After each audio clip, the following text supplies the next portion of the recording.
ఆంధ్రప్రదేశ్ వైద్య ఆరోగ్య కుటుంబ సంక్షేమ శాఖ నిర్వహణలో ఆయుష్మాన్ ఆరోగ్య మందిర్ కమ్యూనిటీ హెల్త్ ఆఫీసర్స్ చేపడుతున్న నిరవధిక సమ్మె 20 రోజులుగా కొనసాగుతోంది. వీరి డిమాండ్ల పరిష్కారానికి ప్రభుత్వం సంప్రదింపులు జరుపుతోంది. వీరి డిమాండ్లు ఇంకా కొలిక్కి రాకపోవడంతో జిల్లాల వారీగా నిరవధిక సమ్మెలు జరుగుతున్నాయి.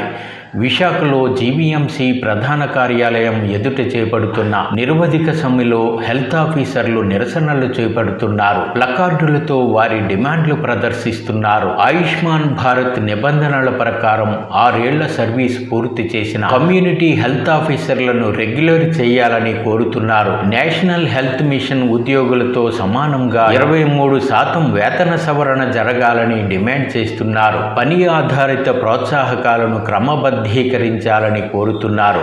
ఎంప్లాయీస్ ప్రావిడెంట్ ఫండ్ పునరుద్ధరించాలని డిమాండ్ చేస్తున్నారు. క్లినిక్ల అద్దె బకాయిలు చెల్లించాలని కోరుతున్నారు. నిర్దిష్టమైన జాబ్ చార్ట్ ప్రకటించాలని డిమాండ్ చేస్తున్నారు. ఇంక్రిమెంట్, ట్రాన్స్ఫర్, ఎక్స్గ్రేషియో, పితృత్వ సెలవులు అమలు చేయాలని వీరు డిమాండ్ చేస్తున్నారు.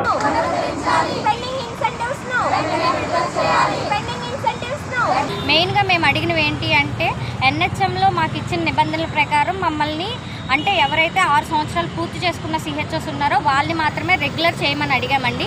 అలాగే ఈపీఎఫ్ఓని ఏదైతే మాకు ఇంతకుముందు పిఎఫ్ కట్ అయ్యేదో గత సంవత్సరంగా అది కట్ అవ్వడం ఆగిపోయింది. సో దాన్ని మళ్ళీ మేము పునరుద్ధరణ చేయమని అడుగుతున్నామండి. అలాగే మా ఎన్హెచ్ఎం ఉద్యోగం మేము ఎన్హెచ్ఎం కింద పనిచేస్తున్నామండి. అలాగే ఎన్హెచ్ఎంలో పనిచేస్తున్న అన్ని క్యాడర్ వాళ్ళకి కూడా 23% హైక్ ఇవ్వడం జరిగిందండి.